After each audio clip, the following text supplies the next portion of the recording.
Ok. Então, essa é uma apresentação rápida sobre o GitLab CI. O, não sei quanto que vocês acompanharam, mas algumas pessoas estão querendo sair do GitHub e ir para outras coisas devido à forma como o GitLab Copilot foi implementado. Então, GitLab é uma alternativa ao GitHub e eu vou apresentar parte de CI deles. O GitLab foi lançado em 2014 como serviço de hospedagem para repositórios Git, uma alternativa ao GitHub.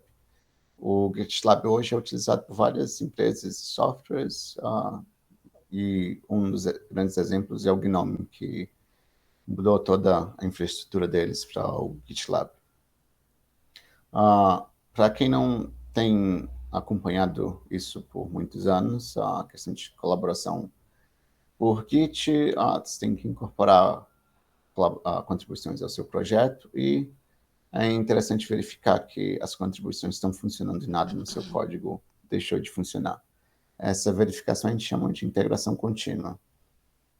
Em 2011, um dos projetos que apareceram para cuidar da integração contínua é o Jenkins, mas era preciso você configurar sua própria máquina e isso criava uma barreira de adoção. Na mesma época também surgiu o Travis CI, que diferentemente do Jenkins, ele rodava nas nuvens e não precisava do usuário configurar uma máquina específica para usar o Travis. O Travis CI foi adotado por vários projetos, vários grupos, por vários anos, mas acabou caindo em desuso nos últimos anos. No final de 2012, a primeira versão do GitLab CI foi criada. Ainda demorou alguns poucos anos para ser estável. E o GitHub apenas foi lançar o GitHub Actions, a versão de CI deles, em 2019. Então, aqui termina um pouco da questão histórica. Esse é um Hello World, é um arquivo de configuração YAWN. Na primeira linha em imagem, você vai escolher qual que é um Docker que você quer utilizar para utilizar a integração contínua. Você pode definir linhas de comando para serem executadas antes do seu scripts ou trabalhos, nessa before scripts. Então, nesse caso, eu vou imprimir a versão de Python que está instalada na máquina para ajudar na hora de debugar. E depois, em Run, você tem os scripts, as linhas de comando que você quer escrever, e se pode definir arquivos para serem salvos no final. Então, o artifacts path é os arquivos a serem salvos. Ranieri, Então, sim. uma pergunta. Você prefere que as perguntas sejam feitas no final ou Não, você... pode interromper. Tá, ok. Então, já começa interrompendo já. Esse before script e esse run, eles são palavras-chave São ou palavras-chave. são São palavras-chave? palavras-chave. Ok, ok. Quer dizer, o before scripts é uma palavra-chave. O run poderia ser qualquer nome. Ok, agradecido.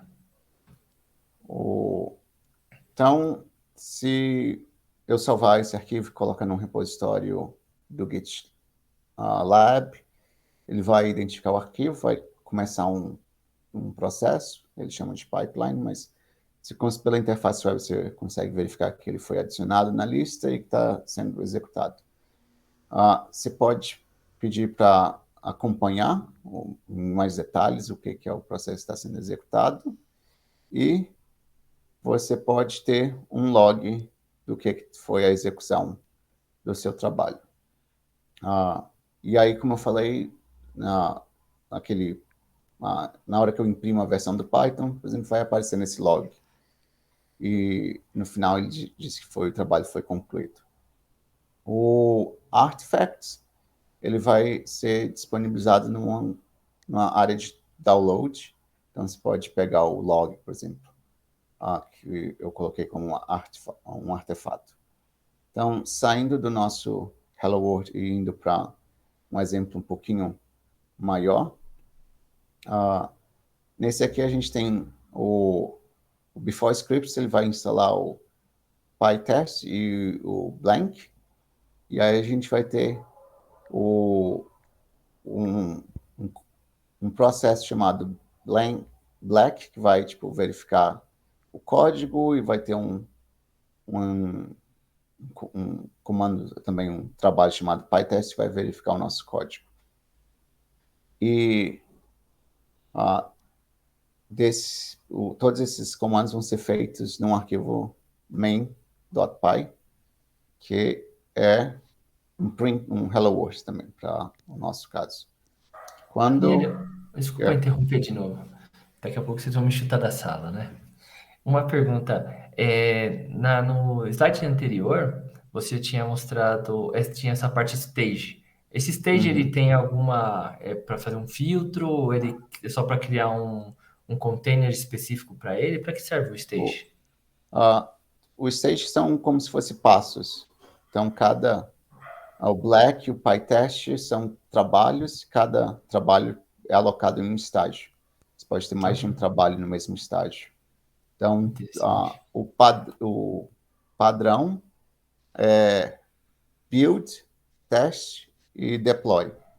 São os 3 estágios padrões, mas você pode definir o estágio que você quiser. E pode ter mais de um script, mais de um script usando o mesmo stage? Trabalho. Sim, você pode ter mais de um trabalho utilizando o mesmo estágio. Então, depois eu salvo os 2 arquivos, eu coloco no GitLab. Então, quando estou acompanhando, você vai ver que tipo, tem 3 estágios aqui. Tem o build, o test e o deploy no centro da tela. E cada um deles tem um trabalho.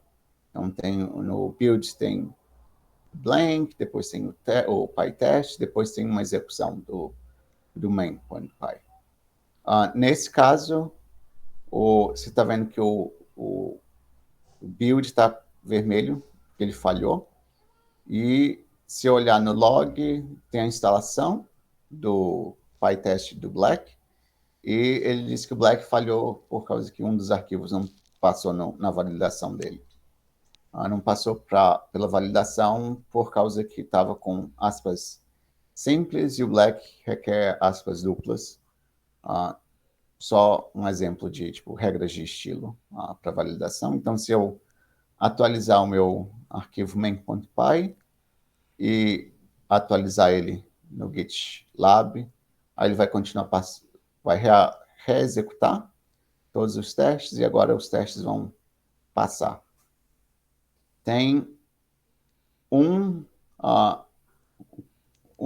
trabalho especial chamado Pages, e nesse caso é uma palavra reservada, que ele vai salvar os artefatos que estão na pasta public, e ele vai fazer uma cópia disso e disponibilizar numa página web. Então, um exemplo bem parecido como estava anteriormente, e quando você olha na interface web no log, tem um deploy no último estágio, que é a parte de copiar para a interface web. E aí, se eu fosse olhar na página web, ele estaria com Hello World, mas poderia ser uma página bem mais complexa. Caraca, muito legal. Em termos dos artefatos, como tinha mencionado, cada trabalho ele pode escrever artefatos. O que é importante é que cada estágio, o stage, ele vai passar os artefatos para o próximo estágio. Então, se você tiver código, digamos, em C, você pode compilar no build e aí você passa só os binários para um próximo estágio. E aí ele copia isso. Então, nesse exemplo aqui, tem o build, e aí o build vai escrever, no script você vê o echo printing hello world from the cloud, e ele salva isso no arquivo compiled .py. E aí, como artefato, esse compiler.py, ele é salvo, e depois no pages, ele vai usar esse arquivo, compiler.py. Então, na hora de executar no log, um dos primeiros comandos você vai verificar ele dizendo que está copiando os arquivos do deploy para o pages. E a outra parte interessante do stages é que você pode colocar eles, disponibilizar como no pull request. Então, se você estiver gerando as imagens, por exemplo, que o Pablo mostrou, num novo pull request, ele pode salvar alguns casos como artefatos, pode disponibilizar no pull request para quem estiver revisando o pull request. E aí eles aparecem no topo como artefato. Você precisa clicar e baixar, mas não precisa reexecutar o código. E uma outra coisa, por exemplo, como eu falei, de testar se o código está funcionando ou não, é saber se está funcionando com diferentes versões de Python, por exemplo, ou de outra biblioteca. Então, nesse código agora no main.py, ele só funciona com Python 3.10 ou superior, por causa desse match. Então, eu posso alterar o GitLab CI.yum e ter esses três trabalhos. Os trabalhos que começam com ponto, por exemplo, o ponto run no topo. O ponto funciona como se fosse um hidden job. Ele não vai ser executado, mas ele funciona para ser estendido como se fosse um template. E aí eu tenho um run 3.10 e um run 3.9. Eles estendem o ponto run. Então, nesse caso, ele basicamente só copia o que estava antes. E em cada um desses trabalhos eu uso uma imagem, um Docker container diferente. Então, no 3.10 eu uso 3.10, 3.9 eu uso 3.9. E aí, executando ele no GitLab, ele vai executar os dois, e aí você vai ver que o 3.9 falhou, e o 3.10 passou, e aí ele falha porque 3.9 não tem implementado o match, que é o log aqui. Se for olhar no finalzinho, ele diz, essa syntax é inválida em Python. Então, é uma forma de você testar com diferentes versões de Python. E aqui é o 3.10 funcionando direitinho. Como eu falei, as imagens são Docker. Se você usar o Before Scripts para instalar todos os seus pacotes Python, vai demorar um tempo. E se você estiver fazendo várias pull requests ao mesmo tempo, isso pode começar a tomar bastante tempo. Então, uma opção é você criar seu próprio Docker Container com os pacotes que você precisa já instalados. Por exemplo, se está usando NumPy, Matplotlib, scikit-learn e tudo, instalar todos eles antes, criar o seu Docker, e aí você pode hospedar eles no próprio GitLab. Então, por exemplo, esse aqui é um Dockerfile, eu estou usando o MicroMamba, do Mamba.org, que é, para quem não sabe, o Mamba é um Conda equivalente, com algumas melhorias por ser implementado em C e outras coisas. E aí eu mando o Mamba, ou se preferir o Conda, para instalar o Matplotlib do Conda Forge. E aí eu posso, vou fazer o build localmente, docker build, e aí eu dou um push e envio esse container para o GitLab. E depois o GitLab mostra aqui tipo, que o Docker Container está existindo nele. Eu tenho um main.py que vai criar um plot genérico, ou bem simples, com matplotlib. No meu gitlab.ci, eu vou ter um estágio, ele vai executar o main e vai salvar o fig.png como artefato. E a imagem é o Docker que eu criei. E aí, na hora de executar ele executa perfeitamente, mas ele usa a imagem que eu criei. Então, no comecinho tem uma linha dizendo qual que é a imagem que ele está usando, que eu criei. E aí isso acaba sendo bem mais rápido que instalar o Matplotlib via pip. Outras funcionalidades que eu não mencionei aqui, mas posso conversar depois. Você pode organizar para lançar, fazer o release de novas versões do software que você tiver. E ele automaticamente, nesse caso, vai copiar os arquivos e colocar como um release na página web do GitLab.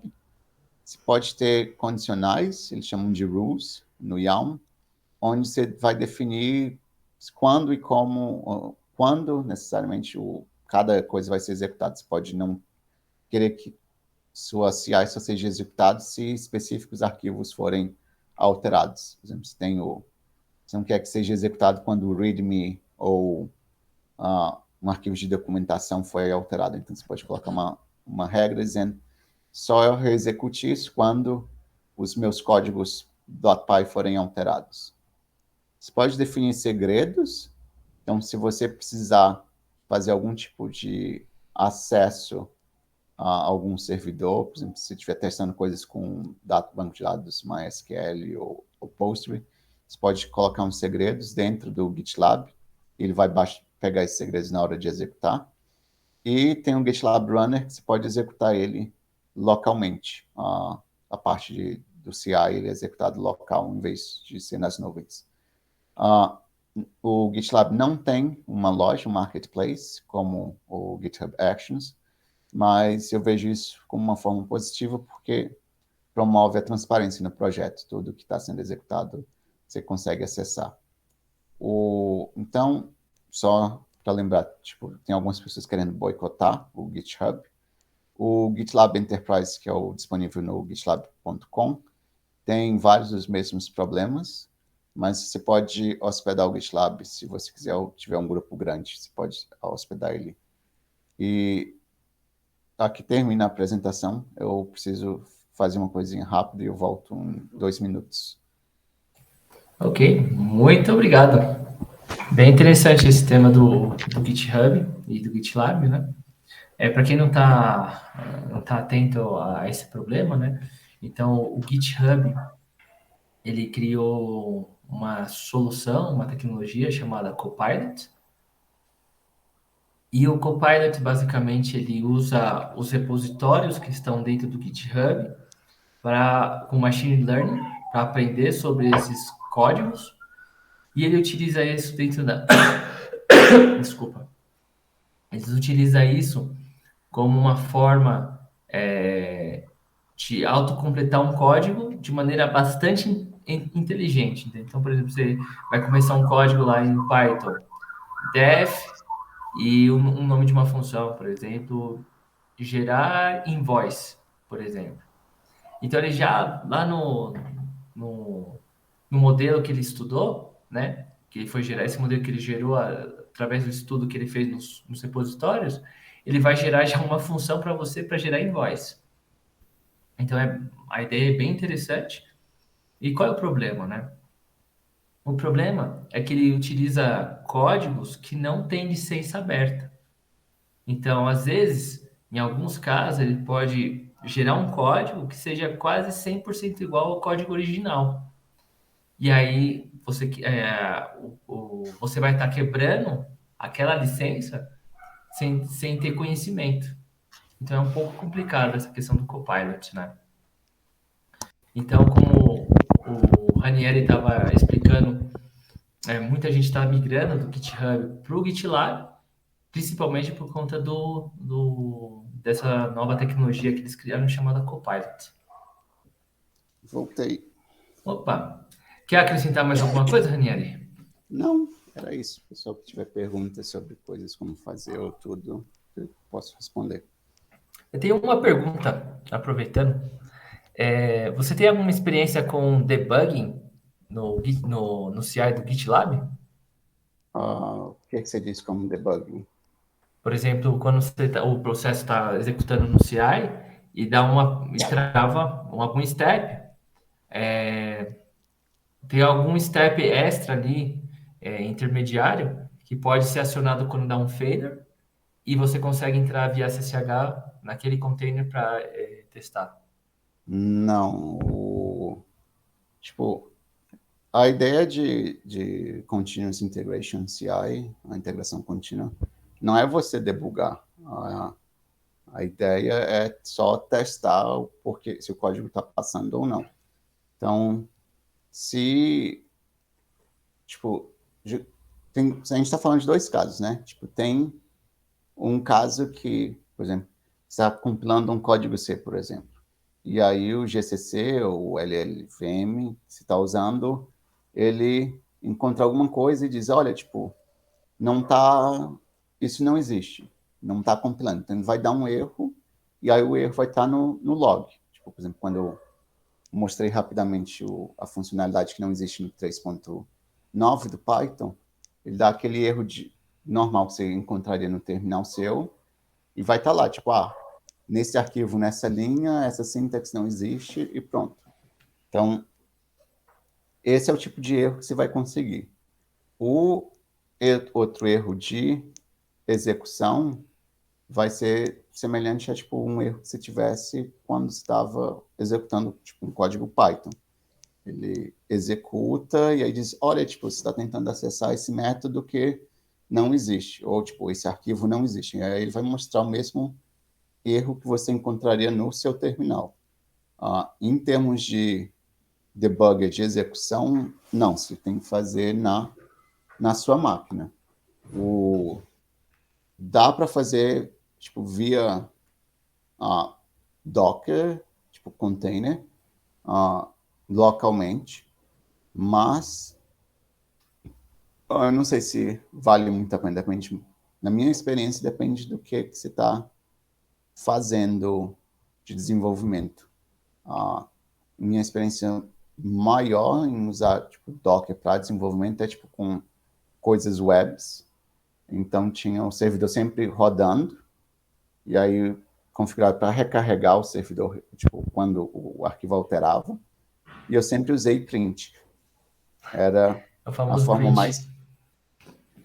da forma mais fácil de fazer tanto principalmente do lado do servidor, né? Tipo, que fosse JavaScript, dá para usar qualquer coisa no lado do cliente, não JavaScript. Coisas do cliente dava para usar qualquer coisa de debugger que se tem no Firefox ou no Chrome. Do lado do servidor, que o servidor estava constantemente rodando, o melhor era print.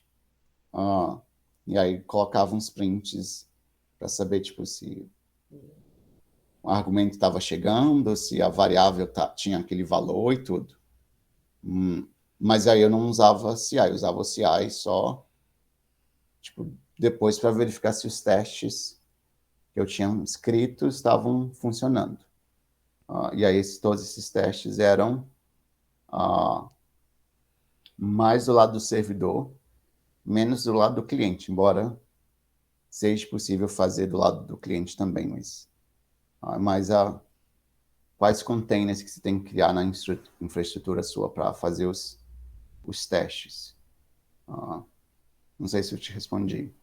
Ou se eu te Respondeu. confundi mais. Seria agradecido. A pergunta que eu fiz foi porque eu não sei o GitLab, né, CI, mas o GitHub, o GitHub Actions, algumas vezes ele não te informa corretamente o erro. Não sei por quê, né? Então, às vezes você tenta, o erro que ele dá, ele não é claro, né? Tipo, não faz nenhuma lógica com o problema, né? Ou às vezes o erro que ele dá um erro silencioso. Então não dá para descobrir o que está acontecendo. Então aí uma das formas que a gente tem é o debugging, né? Por exemplo, o Teammate. Tem algumas opções, né? Mas tem uma opção com Teammate. Então o que ele faz? Ele gera uma conexão no SSH e te passa um endereço, você entra naquele endereço, copia aquele endereço, joga no seu terminal local, né? E aí você consegue conectar via SSH naquela sessão, né?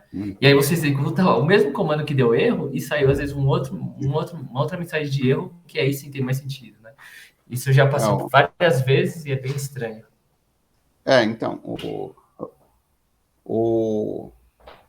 no GitLab, como eu falei, tipo, você não precisa de SSH porque pelo browser você tem o log completo, até onde eu sei, tipo, eles não ofuscam nada do login. Então, se você der um print no seu segredo lá, tipo, seu segredo está público, tipo, a sua senha do Gmail vai estar pública lá, todo mundo vai hackear o seu Gmail. Mas tudo depende do que você tiver configurado e do que tipo, a biblioteca que você tiver existe para informar que deu erro. Minha experiência, tipo, uma das frustrações minhas quando eu usava o GitHub Pages é que ele falhava sem dizer o que falhou. Era só, tipo, se a página não existisse, era tipo, alguma coisa está errada, não sei o que é, você vai ter que descobrir. E aí descobrir era, tipo, bem chato. As outras vezes era, tipo, ele falhei, não, mas existe uma página antiga. E aí ele mantinha a página antiga em vez da página nova. E aí foi uma das razões para eu mudar para o GitHub Pages, do GitHub Pages para o GitLab Pages, porque o log era transparente. Tipo, se eu tivesse esquecido de atualizar algum arquivo, por exemplo, ele reportava no log dizendo, tipo, esse arquivo não existe, ou tipo, essa imagem, o que que fosse, ele era bem mais transparente na hora de mostrar a informação. Não era só, tipo, falhou. Então, nunca tive nenhum problema. O que algumas vezes é difícil é só, tipo, questão de dependência e tudo, que, como eu mencionei, tipo, você tem o doc lá, você tem que lembrar qual que é a versão e tudo, e aí, em termos de ambiente de desenvolvimento, você tem que usar a mesma versão, senão, tipo, as coisas vão começar a quebrar, que foi uma das coisas, por exemplo, que eu tive experiência no passado, que tinha 3.10 na minha máquina, e aí, tipo, o Docker estava com 3.9, e aí os negócios começavam a falhar quando eu usava alguma função da biblioteca padrão.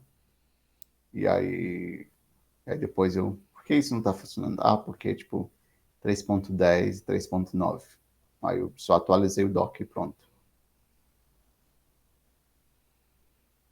Você está Entendi. mudo, Fernando. Entendi. Muito obrigado.